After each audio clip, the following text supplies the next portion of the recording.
أعوذ بالله من الشيطان الرجيم.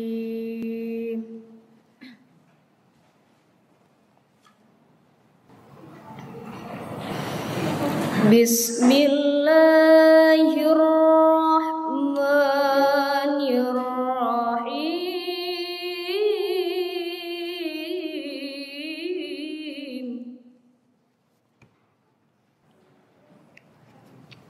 وإذ بوأنا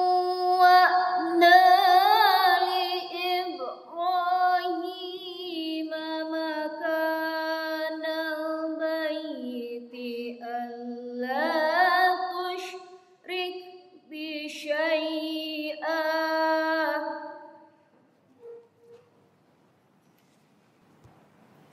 وأذن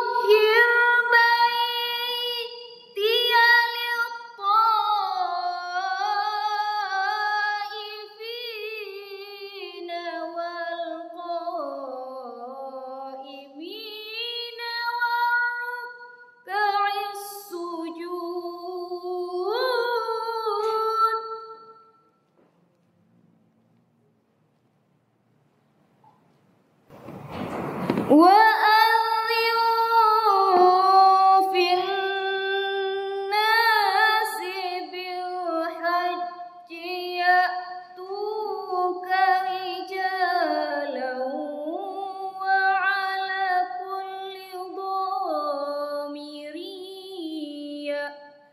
يأتين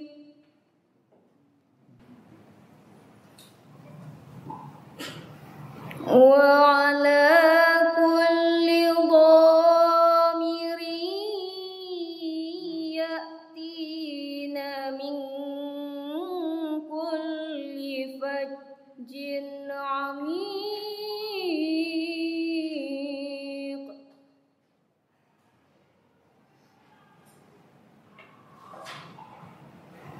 وعلى كل ضامر يأتين من كل فج عميق.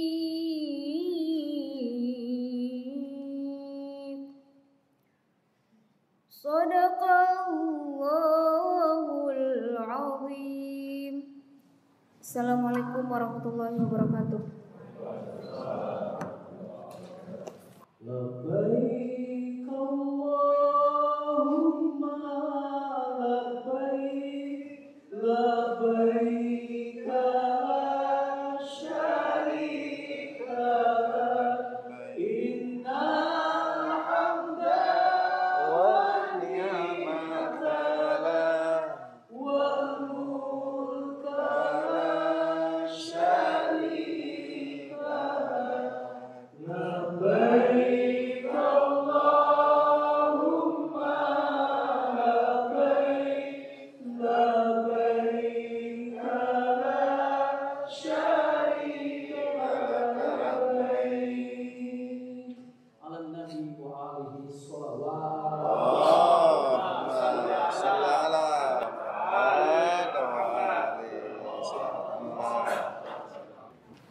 Bismillahirrahmanirrahim. Alhamdulillahirabbil alamin wassalatu wassalamu ala asyrofil anbiya'i wal mursalin sayyidina wa maulana wa habibi ilahil alamin alladzi sumiya fis sama'i bi Ahmad wa fil ardi bi Abil Qasimil Mustafa Muhammad.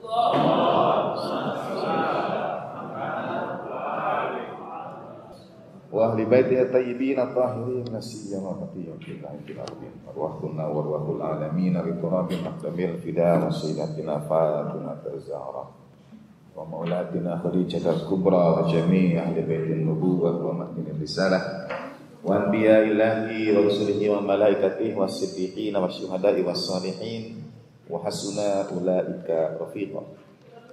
Assalamualaikum ayuhan nabiyyu wa rahmatullahi wa barakatuh. Assalamu alayna wa ala ibadillahis salihin. Assalamualaikum jami'an wa rahmatullahi wa barakatuh.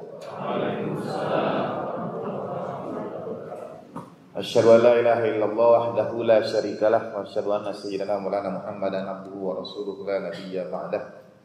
Allahumma salli wa sallim wa barik ala sayyidina Muhammad wa ali sayyidina Muhammad wa anjir wa syarif. Warzuqna fid dunya ziyaratahum wa fil akhirati syafa'atahum. Ibu dan bapak, para guru yang dimuliakan Allah Subhanahu wa taala. Perasaan saya campur aduk sebetulnya, berusaha menahan keharuan. Di ruangan hadir para guru kita semua untuk mengisahkan tentang haji dan sebagainya. Tidak bermaksud mengajari etik berenang, kata Allah yarham. Mengapa saya berusaha menahan keharuan? Karena ditanyakan pada Sayyidina Ali bin Abi Thalib karramallahu wajhah, siapa yang pertama kali berhaji di antara manusia? Sayyidina Ali kemudian menjawab, kira-kira menurut ibu dan bapak, siapa yang pertama kali berhaji? Siapa ibu bapak yang pertama kali berhaji di antara manusia? Nabiullah Adam alaihissalatu wassalam. Yang pertama kali berhaji ya manusia yang pertama, yaitu Nabi Adam alaihissalatu wassalam. Ibu dan bapak tahu di tempat-tempat bersejarah kota suci Makkah ada jejak-jejak yang menyambungkan kita pada Nabiullah Adam alaihissalatu wassalam. Setelah Nabiullah Adam alaihissalam menyelesaikan manasik haji, manasik ini bukan hanya diamalkan pasca Islam baginda Nabi SAW, tapi bersambung pada Nabiullah Ibrahim alaihissalam dengan berbagai penyimpangan yang terjadi dahulu sebelum syariat Islam baginda Nabi. Di puncak Bukit Sallallahu Alaihi Wasallam, di puncak Bukit Sofa dan Marwah itu ada berhala, sebagaimana di Ka'bah juga ada berhala. Nah, dulu di Sofa dan Marwah juga ada berhala. Jadi syariatnya menyambung zaman Nabiullah Ibrahim alaihissalam sampai pada zaman Nabiullah Adam alaihissalatu wassalam. Nabi Adam yang sudah berhaji dengan syariat yang kita pahami sekarang, dengan manasik yang kita lakukan sekarang. Lalu Sayyidina Ali menyampaikan, ketika Nabi Adam selesai berhaji, terdengar suara kudus. Para malaikat bersyukur kehadirat Allah Ta'ala dan menyelamati, memberikan ucapan selamat kepada Nabiullah Adam alaihissalatu wassalam. Dan kata para malaikat itu, sesungguhnya kami telah melaksanakan ibadah ini, ibadah semisal haji itu 2000 tahun sebelum engkau. Kita tidak tahu perhitungan tahun, apakah tahun yang kita pahami atau tahun simbolis dan sebagainya. Tapi para malaikat menyelamati, memberikan ucapan selamat karena mereka telah berhaji 2000 tahun sebelum manusia pertama berhaji. Dan yang pertama di antara para malaikat yang berhaji adalah malaikat Jibril alaihi salatu wassalam. Nah, di antara para malaikat Jibril yang menjadi kita sebut penghulu para malaikat, di antara manusia Nabiullah Adam alaihi salatu wassalam. Ibu dan bapak rahimakumullah, Nabi Adam sudah berhaji. Dan haji Nabi Adam itu diabadikan dengan yang dikunjungi oleh jemaah haji, jemaah umrah, dengan sebuah tempat yang kita sebut Jabal Rahmah di Bukit Arafah. Dr. Ali Syariati, sebagai ibu dan bapak, itu buku yang sering dianjurkan Allah yarham untuk dibaca bagi orang yang hendak berangkat haji. Ada buku ditulis oleh Dr. Ali Syariati, Haji, kalau tidak salah disebutkan Ustaz Salman waktu itu. Di situ dengan sangat indah Ali Syariati menggambarkan perjalanan haji. Dan beliau mempertanyakan mengapa Allah Subhanahu wa taala memerintahkan haji itu kan sebetulnya ada dua bagian. Satu bagian umroh, satu lagi bagian haji. Jadi 2 kali jemaah haji akan mengambil miqat, 2 kali jemaah haji akan mengenakan kain ihram. Kalau haji mereka, dan 90 sekian persen haji itu umumnya haji tamattu. Haji yang di antara umroh dan hajinya itu ada jeda. 90 sekian persen pasti ada waktu ketika mereka melepaskan kain ihramnya dan larangan-larangan ihram itu gugur. Gugurnya larangan ihram ini mengakibatkan jemaah haji kemudian membayar dam, yaitu menyembelih seekor kurban. Jadi kurban itu wajib bagi yang berangkat haji dan menjalankan haji tamattu gitu. Ibadah kurban yang nanti pada Idul Adha itu kita lakukan. Nah, semua mikotnya itu ada dua. Jadi mikot ihram dan mikot haji. Mikot ihram bisa diambil dari berbagai tempat. Misalnya kalau yang berangkat dari Madinah itu di Masjid Bi'r Ali, Masjid Syajarah, Masjid Dzul Hulaifah. Tapi kalau yang berangkat dari Indonesia yang gelombang kedua itu akan mengambil niat mikotnya itu di atas pesawat di sebuah titik yang disebut dengan Qarnul Manazil. Di atas pesawat itu mikot untuk ihram. Tapi itu sekali lagi ibadah. Haji terdiri dari dua bagian, umroh dan haji.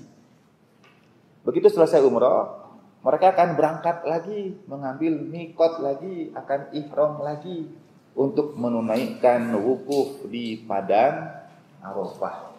Dan titik keberangkatan menuju Padang Arafah itu adalah Ka'bah Baitullah. Itu khususnya atau harusnya itu umumnya. Karena kesulitan semua mengambil tempat di Masjidil Haram, maka biasanya para pemimpin akan mengatakan di hotel juga tidak apa-apa diniatkan gitu. Karena sulit kalau semua harus mengambil titik mikot itu di Ka'bah. Padahal awalnya memang berangkat haji itu dari Ka'bah. Ini yang dipertanyakan oleh Dr. Ali Saniati. Bukankah haji itu menuju Tuhan? Bukankah dalam talbiyah yang tadi diucapkan labbaik Allahumma labbaik? Tapi mengapa? Bukankah dalam tanda petik kita menghadapkan wajah kita setiap kali untuk sholat itu menuju Baitullah? Tapi mengapa untuk haji, untuk ibadah rukun Islam kelima yang menyempurnakan peribadatan kita, yang di dalamnya ada semua peribadatan dalam haji itu, ada menahan dirinya, puasanya, ada mengeluarkan hartanya, ada sholat, ibadah dan doanya terangkum dalam haji. Tapi mengapa tujuan haji bukan Baitullah? Mengapa justru untuk ibadah haji mereka diperintahkan mengambil mikot dari Baitullah dan meninggalkan Baitullah? Kita semua beribadah sepanjang tahun untuk menghadap Baitullah, tapi satu-satunya ibadah yang diperintahkan untuk meninggalkan Baitullah adalah ibadah haji. Ibu dan bapak tidak akan sah hajinya kalau tetap menetap di Baitullah. Jadi yang lain berangkat wukuf di Arafah, ibu dan bapak tetap saja berada di dalam Ka'bah. Haji ibu dan bapak tidak sah. Haji itu hanya sah kalau ibu dan bapak meninggalkan Baitullah. Jadi Ka'bah itu ditinggalkan.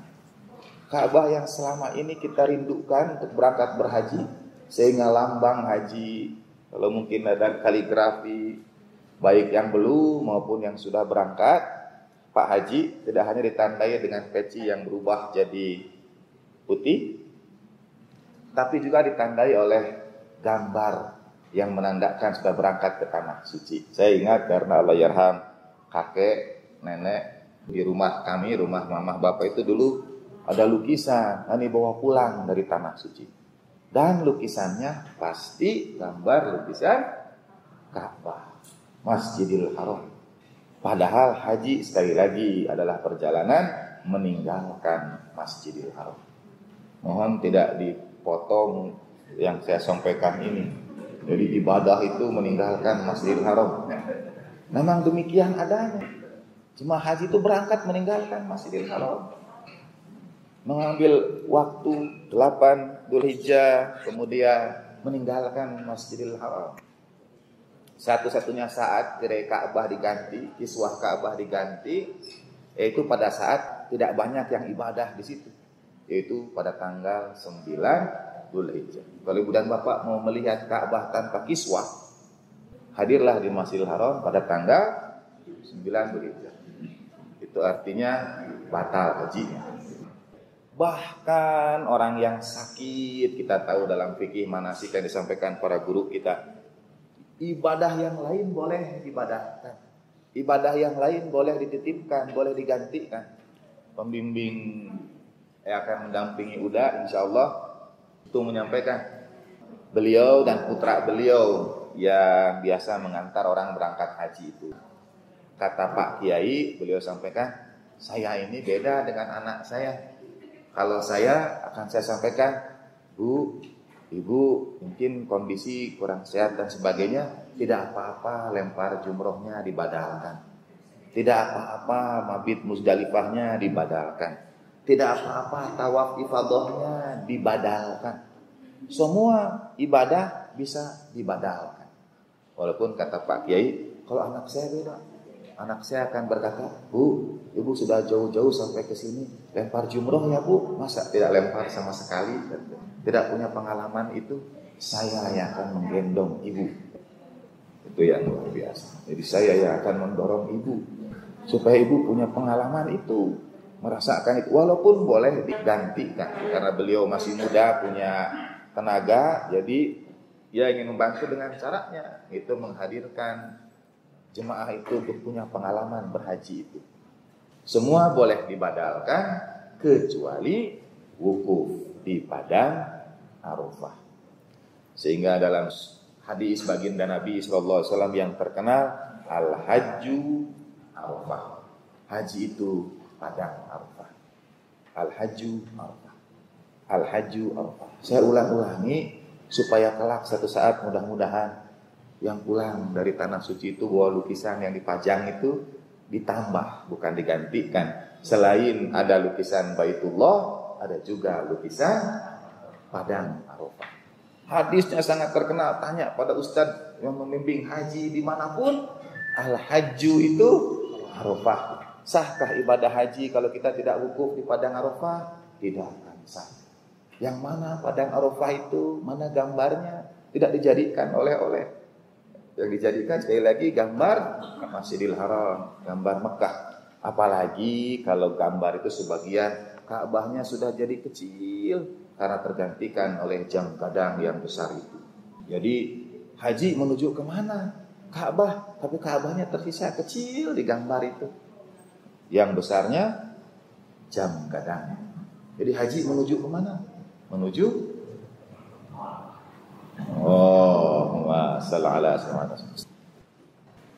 Lalu apa yang istimewa dari padang Arafah?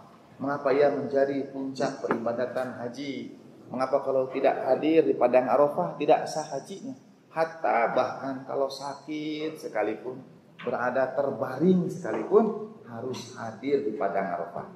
Sampai dalam revisi fikih modern itu sakit sangat berat, tidak apa-apalah, misalnya dapat padang Arafahnya sebentar saja, tidak seharian, tapi beberapa menit saja karena kondisi, nanti diantar kembali ke rumah sakit, tapi sempat dapat padang Arafah. Dari semua tempat, dari semua rangkaian peribadatan, Allah Ta'ala khususkan wukuf di padang Arafah sebagai pembeda antara haji yang sempurna dan yang tidak. Nah, apa sekali lagi rahasianya?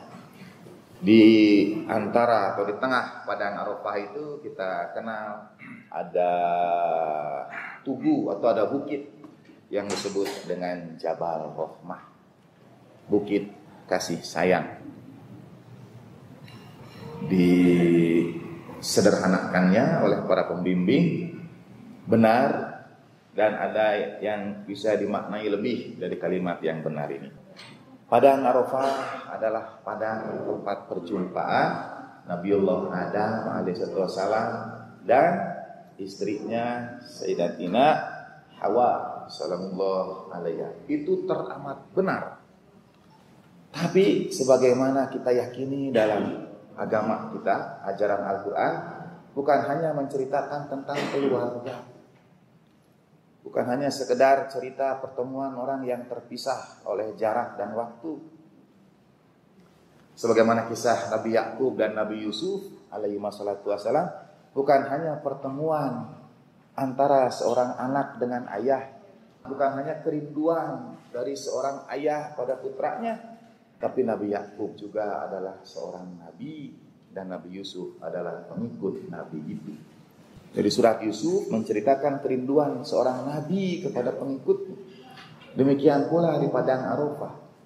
Nabi Adam alaihissalam bukan hanya dalam tanda petik suami dari Sayyidatina Hawa salamuallahu alaiha, tapi Nabi Adam adalah al-hablul mamdud bainal ardi was sama, adalah tali penghubung antara langit dan bumi.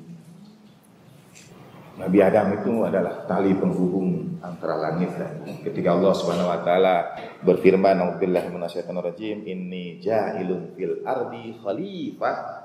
Khalifah itu artinya, karena kata khalifah kalau dirujuk ke dalam kamus agak sulit dijadikan terjemahannya.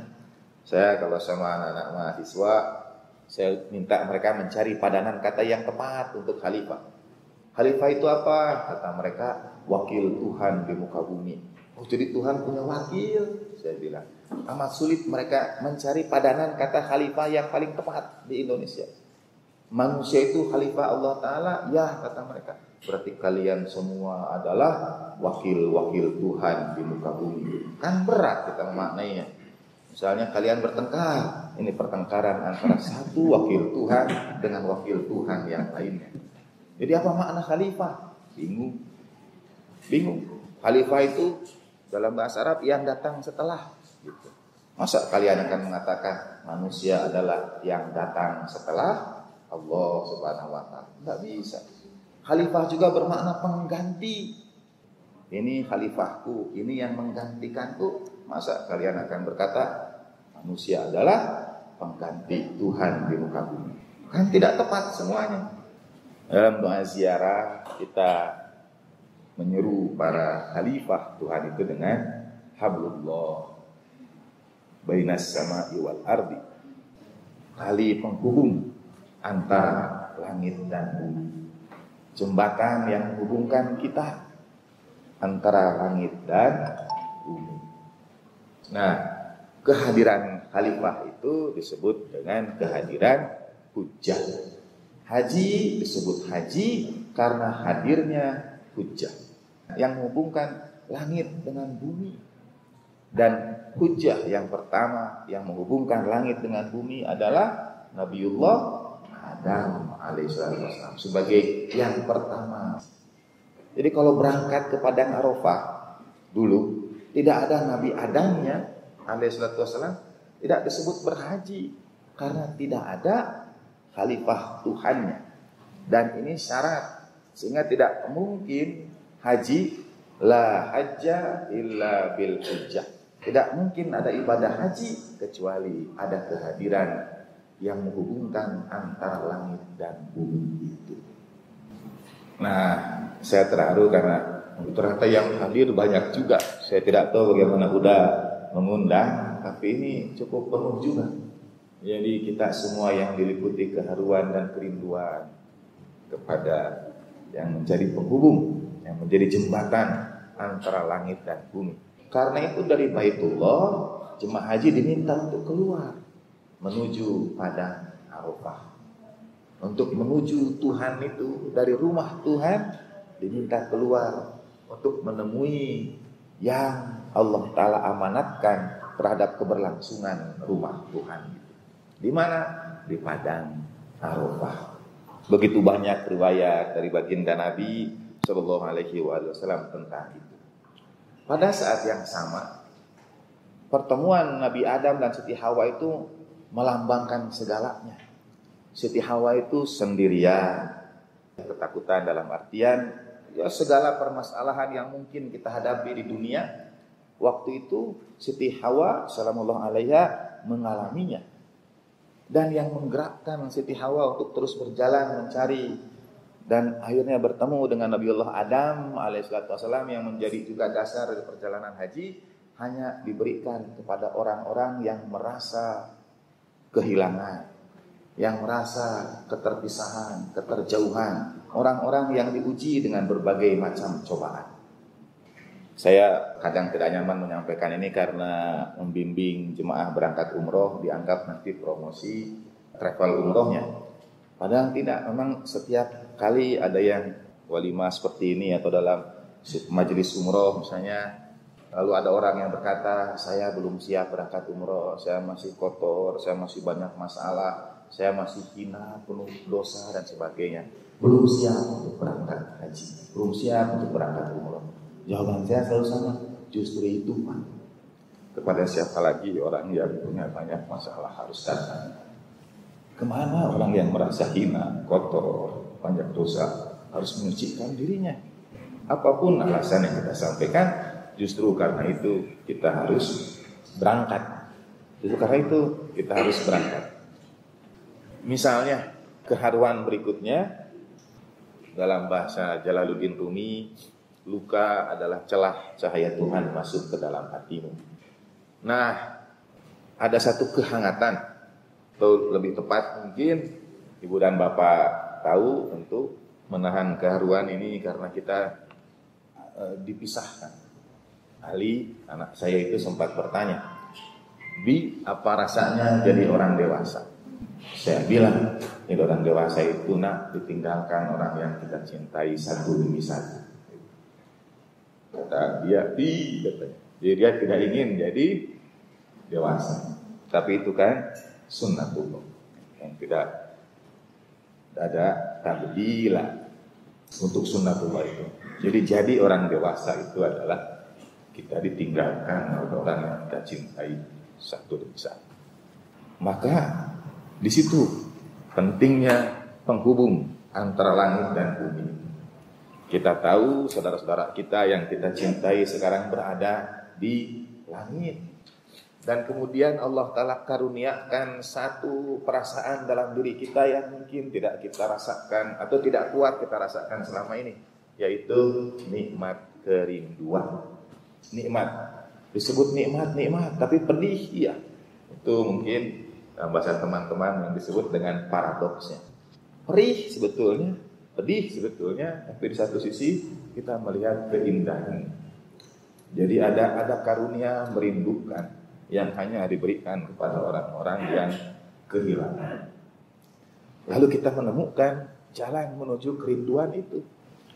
Jadi kehilangan mengajarkan kepada kita pemenuhan akan kerinduan, yaitu al-hablul mamdud, tali yang terulur yang memanjang antara langit dan bumi. Dan itu Allah Ta'ala karuniakan pada waktu ibadah haji. Allah Ta'ala karuniakan kerinduan untuk berada di waktu dan tempat yang paling dekat dengan tali Allah Subhanahu wa Ta'ala yang menghubungkan langit dan bumi. Itu mengapa setiap di antara kita punya kerinduan teramat besar, karena jalan menuju penyelesaian seluruh masalah kita, menuju penyucian diri kita, itu wasilahnya ada pada kehadiran di padang Arafah itu. Ada khalifah Allah Ta'ala di padang Arafah itu. Kita semua, kami semua, saya sekeluarga, Allah yarham semua, jadi betul pada kita, insya Allah udah datang dengan bidoah musjah. Setiap kali kita hendak berangkat menemui teladan kekasih hati, sebagaimana dalam cerita Nabiullah Yusuf alaihissalatu wassalam, qad massana wa ahlana dhurrun wa ji'na bi bidaatin musjah. Harus datang itu dengan hadiah, dengan persembahan. Dan insyaallah kita tahu bidaah musjah, kuda. Semangat beliau, ya. Kerja keras beliau, dakwah beliau, menurut saya itu bidaah musjah yang luar biasa. Jadi perkenankan kami untuk bertawassul, menggantungkan diri kami, menyertakan kerinduan kami semua melalui udah, khususnya kerinduan pada orang-orang yang kami rindukan, pada para teladan kasih hati, dengan bidoah musjah udah menyampaikan salam kami semua pada baginda Nabi Sallallahu Alaihi Wasallam, pada ahli baitin nubuwah, pada Sayyidatina Fatimah salamullah alaiha, pada tempat-tempat bersejarah, teladan-teladan agung. Kalau mau buat daftarnya supaya tidak ada yang terlewat yang kita ziarahi. Misalnya kalau udah berangkat dari Madinah, di jalan itu di pertengahan untuk berziarah kepada ibunda baginda Nabi sallallahu alaihi wasallam, yaitu Sayyidatina Aminah, yang mungkin tidak dilalui oleh jemaah haji, tapi kita dalam keterbatasan mohon ampun kepada Allah Ta'ala berziarah kepada ibunda baginda Nabi dalam perjalanan. Tapi itu yang bisa kita lakukan. Barangkali jutaan yang berangkat, tidak tahu berapa kan yang mengucapkan salam pada ibunda baginda Nabi sallallahu alaihi wasallam. Di Madinah dari arah Babus Salam menghadap ke arah barat, sampaikan salam pada Sayyidina Abdillah, ayahanda baginda Nabi sallallahu alaihi wasallam. Sekali lagi mungkin jutaan yang berangkat, berapa banyak yang mengucapkan salam kepada ayahanda Rasulullah sallallahu alaihi wasallam. Demikian pula di tempat-tempat bersejarah itu. Haji adalah menghubungkan kita yang berada di bumi dengan para teladan yang berada di langit melalui wasilah yang kita rindukan, dan terutama di Padang Arafah. Kalau udah mengumpulkan ibu dan bapak dan berharap permohonan maaf semua, ibu dan bapak itu udah tidak ada ganjalan apapun. Semua kita ikhlas dengan penuh rasa syukur mengantarkan kuda untuk berangkat, berada di satu tempat dan waktu yang paling dekat dengan yang menjadi penghubung antara langit dan bumi itu. Pada setiap doa yang kita sampaikan, misalnya aina ilaika ya ibna Ahmad sabilun, di manakah jalan bagi kami untuk dapat berjumpa dengan wahai putra Rasulullah sallallahu alaihi wasallam. Dan Allah Ta'ala karuniakan jalan itu pada sebuah ibadah yang kita kenal dengan ibadah haji, pada sebuah tempat di Padang Arafah yang jemaah haji sekali lagi semuanya diantarkan keluar dari Masjidil Haram untuk berada di Padang Arafah. Begitu saya menyaksikan wajah satu demi satu ibu dan bapak yang masuk ke dalam ruangan, sudah keharuan saya itu karena kerinduan itu. Betapa banyak yang merindukan untuk dapat berangkat ke tanah suci ini, bukan untuk supaya menambah dalam tanda petik detail pada nama, bukan untuk kemudian kita sebut mudah-mudahan, walaupun itu juga tentu tergantung keikhlasan, kita sebut menyempurnakan kemudian rukun Islam kita. Tapi yang saya lihat adalah wajah-wajah yang kehilangan, wajah-wajah orang yang diliputi dengan berbagai hal yang seluruh pemenuhannya itu ingin disampaikan kepada tali yang menghubungkan langit dan bumi itu, kepada babullah alladzi min buyuta, kepada wajhullah alladzi yatawajjahu bihil awliya. Jadi kepada pintu Allah yang dari pintu itu seluruh karunia terbuka, kepada wajah Allah yang kepadanya menghadap para kekasih Allah Subhanahu wa ta'ala. Sejak awal sertakan itu, niatkan itu dalam keberangkatan haji, dan selalu menyampaikan salam kepada baginda Nabi SAW, keluarganya yang suci, dan pada dia sebagaimana Nabi Adam AS menjadi hujjah Allah yang pertama pada haji yang pertama. Terakhir dari yang terakhir, sebelum baginda Nabi berhaji sekali dan terakhir, disebut dengan hujjatul wida, haji wada. Tapi dalam Al-Quran, dalam surat At-Taubah ayat 3, itu disebut Yaumul Hajjil Akbar, hari haji akbar. Orang menyebut haji akbar itu karena wukufnya hari Jumat. Di antara kita ada yang digelari haji akbar, karena bukan hanya wukufnya hari Jumat, tapi pada waktu haji beliau selama berada di Arafah dan Mina kesulitan pasokan bahan makanan. Jadi disebut haji akbar begitu ya. Orang menyebut haji akbar itu karena wukufnya hari Jumat. Nah, kira-kira baginda Nabi SAW haji akbar atau bukan? Baginda Nabi wukufnya hari Jumat atau bukan? Kalau baginda Nabi wukufnya bukan hari Jumat, maka bagaimana kita akan mengatakan ada haji yang lebih besar dari hajinya baginda Nabi? Karena kebetulan yang dapat hari Jumat disebut haji akbar, dan baginda Nabi bukan hari Jumat. Baginda Nabi hari Jumat wukufnya atau bukan? Gitu. Hari Jumatnya 8 hari atau 9 hari setelahnya. Nah, Haji Akbar yang disebut dalam Al-Quran pada Taubah ketiga itu merujuk pada satu peristiwa. Turun ayat itu dan jemaah haji sudah berangkat lebih dahulu. Jemaah haji kaum muslimin yang pertama tanpa baginda Nabi Shallallahu Alaihi Wasallam, dipimpin oleh sahabat Abu Bakar. Itu jemaah haji yang pertama sebetulnya. Jadi baginda Nabi itu dalam tanda petik jemaah haji yang kedua sebetulnya. Walaupun haji sudah mulai sejak zaman Nabi Adam sekali lagi. Tapi dari urut-urutan berangkat di Madinah pasca Futuh Mekah, yang pertama itu bukan rombongan haji baginda Nabi SAW. Baginda Nabi ini tahun ke-10, ini tahun ke-9 Hijriyah setelah hijrah. Dan pimpinan jemaah haji yang pertama adalah Khalifah Abu Bakar. Itu pimpinan jemaah haji yang pertama. Amirul Hajj kata beliau. Itu Khalifah Abu Bakar. Tetapi sebelum pelaksanaan manasik haji, turunlah ayat-ayat surat At-Taubah ini, turunnya di Madinah. Ini untuk PR Madaniyah Makkiyah. At-Taubah itu turunnya di Madinah, tapi baginda Nabi SAW kemudian mengutus Sayyidina Ali bin Abi Thalib karramallahu wajhah untuk menyusul bergabung dengan jemaah haji yang pertama itu.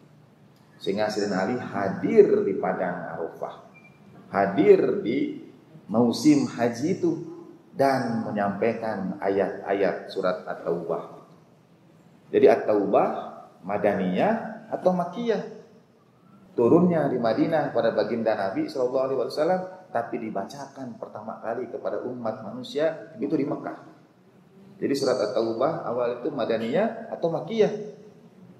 Madaniyah, Makkiyah. Itu aja mungkin yang memudahkan kita. Sayyidina Ali yang kemudian turun, Sayyidina Ali yang datang menyampaikan ayat-ayat itu, sehingga peristiwa haji yang ada hujahnya itu kemudian Al-Quran menyebutkannya dengan kata Yaumul Hajjil Akbar. Haji Akbar adalah haji dengan kehadiran hujah.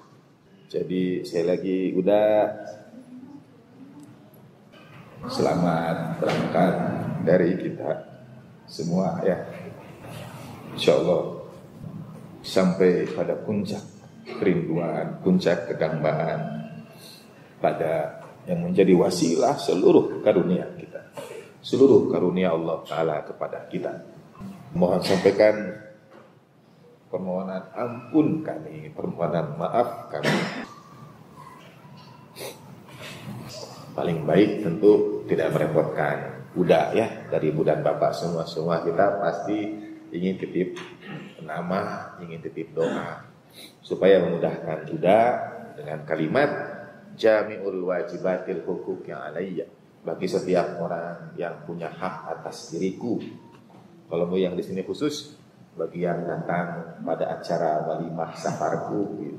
Itu semua sudah termasuk kita semua, karena udah khawatir ada nama yang terlewat dari yang hadir di tempat ini.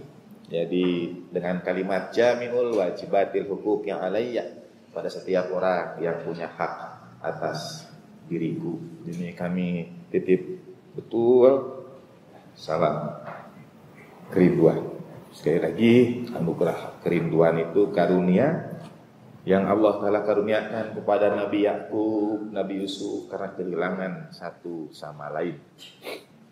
Nikmat cinta, nikmat rindu itu satu sisi pedih, perih, sakit. Di sisi yang lain kita melihat keindahannya. Semoga Allah Ta'ala karuniakan kepada kita semua InsyaAllah kesempatan berhaji ke Baitullah, wukuf di Padang Arafah. Wukuf itu kita berhenti, wukuf itu berhenti. Jadi seluruh keakuan kita, ego kita, apapun di situ titik, nol. Tidak ada apapun. Kita berhenti juga sebetulnya hidup kita. Dan kita memulai mudah-mudahan hidup yang baru. Kita betul-betul wukuf, tidak punya daya, tidak punya upaya, tidak punya kekuatan, tidak punya ikhtiar, kecuali menghubungkan diri kita dengan hablullah bainas sama'i wal ardi. Kita wukuf karena semua yang tentang kita berhenti. Dan setelah itu semuanya tentang Dia. Semua tentang kita berhenti. Setelah itu semuanya tentang kekasih hati kita, tentang tali penghubung langit dan bumi. Jadi berangkatlah ke padang Arafah dengan menghentikan, dengan berhenti, dengan memulai dari titik nol semua yang terkait dengan kita, dan berangkat dari padang Arafah dengan memulai 0,00001 yang baru, semuanya tentang kerinduan dan kecintaan kita. Itulah kenapa ya disebut wukuf dengan sepenuh ma'rifat di padang Arafah. Lalu kita ke Musdalifah, Masy'arul Haram, puncak cinta disebut Mina, dan puncak kecintaan adalah pengorbanan, berkurban. Kurban itulah yang disebut dengan Haji Akbar, karena pengorbanan cinta yang kita berikan. Wassalamualaikum. Mudah Bapak, mari kita doakan kuda dengan doa yang kita baca pada malam-malam Jumat, di antara doa yang kita baca yaitu wabarik lil hujjaji wazuwari fizadi wan nafaqah wa qadima aujabta alaihim minal haji wal umrah wa dalika wa rahmatika ya arhamar rahimin. Allahumma salli ala sayyidina Muhammad wa ali sayyidina Muhammad. Allahumma inna nas'aluka bihaqqi sayyidina Muhammad wa ali sayyidina Muhammad. Allahumma bihaqqi sayyidatina Fatimah wa abiha wa ba'liha wa baniha wa sirran mustawda'iyya. Salli ala sayyidina Muhammad wa ali sayyidina Muhammad. Mu'ajjil fi dhuhuri maulana sahibil asri wal zaman. Allahumma salli ala sayyidina Muhammad wa ali sayyidina Muhammad. Mu'ajjil fi dhuhuri maulana sahibil asri wal zaman. Allahumma salli ala sayyidina Muhammad wa ali sayyidina Muhammad. Mu'ajjil fi dhuhuri maulana sahibil asri wal zaman. Walakum minkum, mari kita antarkan keberkahan semua niat kerinduan kita, ketersambungan kita dengan rahmat bumi. Ibarakatul min kita Al-Fatihah. Bismillahirrahmanirrahim. Alhamdulillahirabbil alamin, arrahmanir rahim, maliki yaumiddin. Iyyaka na'budu wa iyyaka nasta'in, shiratal mustaqim, shiratal ladzina an'amta 'alaihim ghairil maghdubi 'alaihim waladdallin. Wa ma taufiqi illa billah, alaihi tawakkaltu wa ilaihi wa sallallahu ala Muhammadin wa alihi wa sahbihi amin. Wassalamualaikum warahmatullahi wabarakatuh. Kepada Asidri yang baru kembali dan menunaikan ibadah haji, Imam Ali Zainal Abidin alaihissalam bincang keluarga Nabi dan tanya kepadanya, ketika engkau sampai di miqat dan menanggalkan pakaian berjahit, apakah engkau berniat menanggalkan juga pakaian kemaksiatan dan mulai mengenakan busana ketaatan? Apakah juga engkau tanggalkan riya, kemunafikan dan subhat? Ketika engkau ihram, apakah engkau bertekad mengharamkan atas dirimu semua yang diharamkan oleh Allah? Ketika engkau menuju Makkah, apakah engkau berniat untuk berjalan menuju Allah? Ketika engkau memasuki Masjidil Haram, apakah engkau berniat untuk menghormati hak-hak orang lain dan tidak akan menggunjingkan sesama umat Islam? Ketika engkau sa'i, apakah engkau merasa sedang lari menuju Tuhan di antara cemas dan harap? Ketika engkau wukuf di Arafah, adakah engkau merasakan bahwa Allah mengetahui segala kejahatan yang engkau sembunyikan dalam hatimu? Ketika engkau berangkat ke Mina, apakah engkau bertekad tidak mengganggu orang lain dengan lidahmu, tanganmu dan hatimu? Dan ketika engkau melempar jumrah, apakah engkau berniat memerangi iblis selama sisa hidupmu? Ketika untuk semua pertanyaan itu Sibli menjawab tidak, Imam Ali Zainal Abidin mengeluh, engkau belum nikah, engkau belum ihram, engkau belum tawaf, engkau belum sa'i, engkau belum wukuf, dan engkau belum sampai ke Mina. Sibli menangis mendengarkan sabda Imam Ali Zainal Abidin. Pada tahun berikutnya dia berniat merevisi manasik hajinya. Dalam manasik keluarga Nabi Sallallahu Alaihi Wasallam yang menjadi persoalan bukan lagi kemampuan untuk mendapatkan bekal menunaikan haji, tapi kesanggupan kita meninggalkan rumah-rumah kita yang kotor agar kita beristirahat di rumah Allah yang suci. Bila kita berhasil, berarti kita mabrur. Sallallahu ala sayyidina Muhammadin wa alihi wa sahbihi wa ma taufiqi illa billah alaihi tawakkaltu wa ilaihi unib. Assalamualaikum warahmatullahi wabarakatuh.